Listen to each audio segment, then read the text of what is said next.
Hey guys, what's up? It's Wraithyn here, back with a long-awaited top 5 solo lane mistakes and how to crush the competition. It's been a while since I had time to do one of these. A lot of life news. I'm going to be a dad here in November, and work has been crazy with all the pandemic stuff going on. Before we get started, I wanted to thank Ducky of Obey. He actually sat down with me and checked my work for me on this one. I haven't played much solo lane since like Season 3, Season 4, so I asked him to lend me a hand, and we came up with this nice list for you guys. As always, be sure to like and subscribe if you enjoy the video, and be sure to leave a comment if this video helps you out. My favorite thing as a YouTuber is seeing comments that my content is helping people get better at the game. Also, I'm available pretty much every night over on my Twitch channel for live Q&A if you need it. Let's get started. All right, first up, number 5, not knowing your matchups. While this one is extremely important, I put it lower in the list because it's so hard to master. It's hard to have a massive knowledge bank of who wins what trade and who gets their power spikes when. You know, for example, Yorm is really dangerous after boots, Arthur after Glad Shield, Osiris is oppressive pretty much the entire laning phase. This one comes with time, but ask questions and take notes. There are several great solo lane streamers out there like FineOK, Ducky, and Solo or Troll that'll happily answer your questions about solo in their Twitch chats.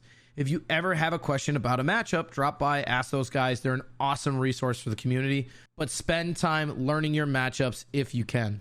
Okay, cranking right along. Number 4, staying too long when you're low health. I learned this one the hard way back in Season 3 when I first started playing Conquest.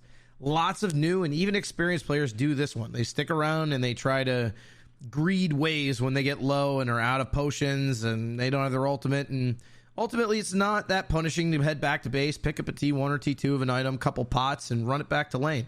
Sure, you might lose out on a wave, and if you really have bad timing, you might lose your blue buff, but you're guaranteed to lose a wave at a minimum if you stick around too long and die, and you're feeding the enemy solo laner. Just head back to base. This one's super easy to fix really quickly.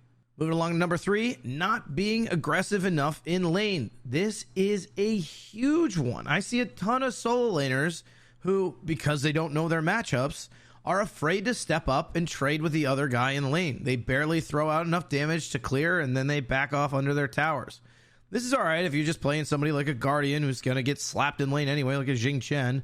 But if you're on a god that does well with early pressure like Osiris, Cullen, or even like Mulan, her sustain's insane, you could find yourself seriously behind if you don't try and push your early advantage.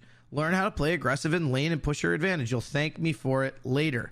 This goes back to understanding power spikes in your matchups. If I'm a King Arthur and I finish my Glad Shield, I want to W key at the other solo laner and hit him with as much as I possibly can because I know I have the sustain advantage.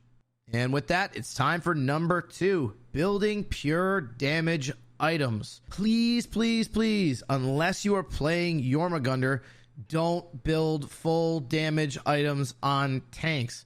Maybe a brawlers if your team really needs one and it doesn't make sense for your jungler to build it if they're an auto attack god like Kali or a magical god like Hebo. But way too often I see newer solo laners building things like Trans and Jotuns and Crusher and other items and paying for it late game. The only exceptions here are the brawlers I talked about earlier and building a Heartseeker, but that's really only if you're miles ahead. Warriors and Guardians have what's called high base damage, meaning they're going to slap around carries even without power items. The majority of their damage just comes from leveling up an ability. Hybrid items like Void Shield and Runic are totally okay to build. In most cases, those give you power, prots, HP, and sick passives. Those are fine to buy, but don't build the full damage items. If you're confused on what to build, Weekend has a great site, SMITEsource.com, which has mostly meta builds for every single god. A lot of what you do in the solo lane is going to be situational.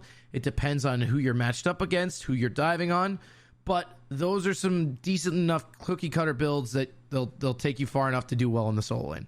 And finally, on to number 1. That's right, the biggest mistake that solo lane players make, managing the transition from laning to team fighting. This one is so egregious, but it's easy to fix. It's pretty simple. Solo laners get 2 to 3 items online and spend 5 minutes just blasting the hell out of the enemy solo laner for no reason other than to build their damage stats for the end of the game. They feel completely invincible, and then when they rotate to team fights, carry that mentality with them and try to W key 1v3 against the enemy carries. This usually ends up with the team getting too split up, and that person ends up dying trying to look like a hero. This is especially bad with King Arthur players. You rotate, they have anti-heal, they have more damage, and they just shred you and you're useless. One of the reasons King Arthur has one of the lowest win rates in the entire game is because people feel like they're just as invincible as they were in lane. Stop doing this.